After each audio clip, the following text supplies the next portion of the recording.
દાહોદના કસ્બા પટરી ચોક વિસ્તારમાં જૂની અદાવતના સમાધાન બાબતે બોલાચાલીએ ઉગ્ર સ્વરૂપ ધારણ કરતા ચપ્પુ અને માઉઝર વડે હુમલો કરાતા 5 રાઉન્ડ ફાયરિંગમાં 2 ઈસમો ઈજાગ્રસ્ત બનતા ડિવિઝનના DYSP A division LCB SOG સહિતની વિવિધ પોલીસની ટીમો દોડતી થઈ હતી અને એક રાહદારી તેમજ ફરિયાદીને ગોળી વાગતા બંનેને ખાનગી હોસ્પિટલ ખાતે ખસેડવામાં આવ્યા હતા।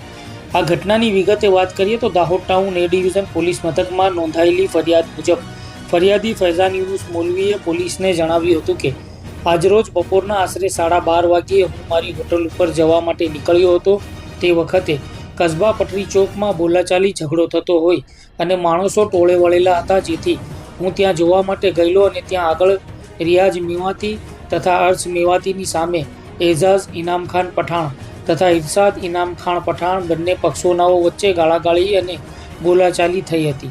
એઝાઝ પઠાણ તથા ઇરશાદ પઠાણ બંનેના હાથમાં ચપ્પુ હતા। આ દરમિયાન હું તથા અસદુલ્લા ઇરફાનનો સાળો તથા જાવેદ ઇકબાલ ડાબિયાલ તથા શાહબાજ દિવાન એમ બંને પક્ષે ઝઘડો નહીં કરવા સમજાવી છોડાવતા હતા। ત્યારે આસપાસ ઘણા માણસોનું ટોળું જોવા માટે ઊભું હતું। ત્યારબાદ એઝાઝ પઠાણ તથા ઇરશાદ પઠાણનાઓ પોતાના ઘરે જતા રહ્યા હતા અને થોડીવારમાં ઇરશાદ પઠાણ પોતાના હાથમાં માઉઝર પિસ્તોલ તથા બીજા હાથમાં ચપ્પુ લઈને બહાર નીકળ્યો હતો, જેથી રોડ ઉપર ઊભેલા ટોળામાં નાસભાગ મચી જવા પામી હતી। ત્યારે હું આગળ આવી ઇરશાદ પઠાણને સમજાવતો હતો ત્યારે ઇરશાદે મારા ઉપર ફાયરિંગ કર્યું હતું, જેથી મેં નીચે નમી મારા બચાવ માટે પથ્થર લઈ ઇરશાદ પઠાણ તરફ ફેંક્યો હતો અને બીજો પથ્થર લેવા માટે નીચે નમ્યો ત્યારે તેને મારા ઉપર ફાયરિંગ કરતા જે મને થાપાના ડાબા ભાગે ગોળી વાગી હતી। આ ઇરશાદે માઉઝરથી 5 જેટલા રાઉન્ડ ફાયરિંગ કર્યું હતું। તે દરમિયાન એજાજ પઠાણ તથા હાથમાં ચપ્પુ લઈને આવેલો અને અમારા તરફ મારવા માટે દોડેલો અને તેઓ બંને ગાળો બોલી આજે તો મારી નાખવાના છે તેવી ધાક ધમકીઓ આપતા હતા। મારવા માટે દોડેલા, જેથી હું ભાગીને થોડે દૂર જતો રહ્યો હતો। તે પછી મને મોટરસાઇકલ ઉપર બેસાડી ખાનગી હોસ્પિટલમાં સારવાર માટે દાખલ કરવામાં આવ્યો હતો અને ગોળી મારા થાપાનામાં ફસાયેલ છે। તે પછી મને જાણવા મળ્યું હતું કે આ ઝઘડામાં ઇરશાદ પઠાણે માઉઝરથી ફાયરિંગ કરી, જેમાં રાહદારી શકીલભાઈ લતીફભાઈ મલેકને પણ જમણા પગે માઉઝરથી ગોળી વાગી જતા ઈજા થઈ હોય તેને પણ ખાનગી હોસ્પિટલમાં દવા સારવાર માટે દાખલ કરવામાં આવેલ છે। તે પછી મને જાણવા મળેલ કે એજાઝ પઠાણ તથા રિયાઝ મેવાતીનાઓને અગાઉના ઝઘડાની અદાવતના લીધે ઝઘડો થયેલ છે, જેથી એજાઝ ઇનામ ખાન પઠાણ અને ઇરશાદ ઇનામ ખાન પઠાણ બંને રહેવાસી કસ્બા પટરી ચોક દાહોદનાઓ વિરુદ્ધ કાયદેસર પોલીસ ફરિયાદ કરી છે। ત્યારે આ ઘટનાને લઈને રાત્રે એફએસએલની ટીમ પહોંચી હતી। ત્યાં દાહોદ એ ડિવિઝન પોલીસ મથકના પીઆઈ અનિરુદ્ધ કામલિયા તપાસ અધિકારી પણ ક્રાઇમ સીનવાળી જગ્યાનું પંચનામું કરવા માટે આવ્યા હતા।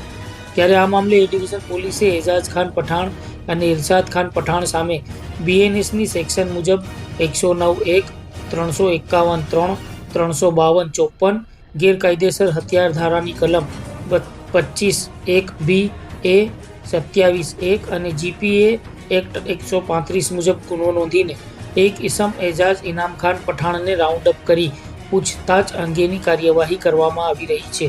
ત્યારે આ મામલે ભોગ બનનાર રાહદારી તેમજ ડિવિઝનના ડીવાયએસપી દ્વારા આ ઘટના મુદ્દે જાણકારી આપવામાં આવી હતી। સાંભળો। દાહોદ ટાઉન એ ડિવિઝન પોસ્ટે વિસ્તારમાં આવેલા દાહોદ કસ્બાના પટરી ચોક ખાતે આજે બપોરે લગભગ 12:30 આસપાસ એક ફાયરિંગની ઘટના બની હતી, જેમાં એજાઝ પઠાણ અને ઇરશાદ પઠાણ કરીને 2 વ્યક્તિઓ છે, 2 ભાઈઓ છે। એમણે ફૈઝાન મૌલવી નામના વ્યક્તિ ઉપર ફાયરિંગ કર્યું હતું, જેમાં ફૈઝાન મૌલવીને કમરથી નીચેના ભાગે ગોળી અને અન્ય એક વ્યક્તિને પણ ગોળી વાગી હતી। આ ફાયરિંગ છે પ્રથમ દ્રષ્ટિએ ફરિયાદીના જણાવ્યા અનુસાર માઉઝર પિસ્ટલ દ્વારા કરવામાં હોવાનું જણાયું છે। આ અને દાહોદ એ ડિવિઝન પોસ્ટે ખાતે હત્યાની કોશિશ, આર્મ્સ એક્ટ વિરુદ્ધ કલમો હેઠળ ગુનો દાખલ થયો છે અને એની તપાસ હાલમાં એ ડિવિઝન પોસ્ટે ખાતે ચાલુ છે। આરોપી એક વ્યક્તિને રાઉન્ડ અપ કર્યો છે પોલીસ દ્વારા, એમની પૂછતાછ ચાલુમાં છે અને એમની કાયદેસરની પ્રક્રિયા હાલમાં ચાલુમાં છે। કસ્બા વિસ્તારમાં ઝઘડો થતો હતો, મારો બાબો ઉપરથી આવતો હતો, મારા બાબાના પગમાં ગોળી વાગી તે મારો બાબો ઘેરો આવ્યો, સામે મારું મકાન છે કસ્બા વિસ્તારમાં, આવીને મને કીધું પપ્પા મારા પગમાં ગોળી વાગી ગઈ છે। મેં એવો મારા છોકરાને કીધું ભાઈ એને દવાખાને લઈ જાઓ સારવાર માટે। મારા છોકરાનું નામ છે શકીલ હમીદ મલેક ને મારું નામ છે લતીફ હમીદ મલેક છે। જાતે હું કસ્બા વિસ્તારમાં રહું છું। હું સ્કૂલથી આવતો હતો ને રસ્તામાં જતો તો પેલા 2 ભાઈ લડાયા હતા આમને સામને, વિશુ મુલીન તેના અગરબત્તી તેને લડાતા હતા।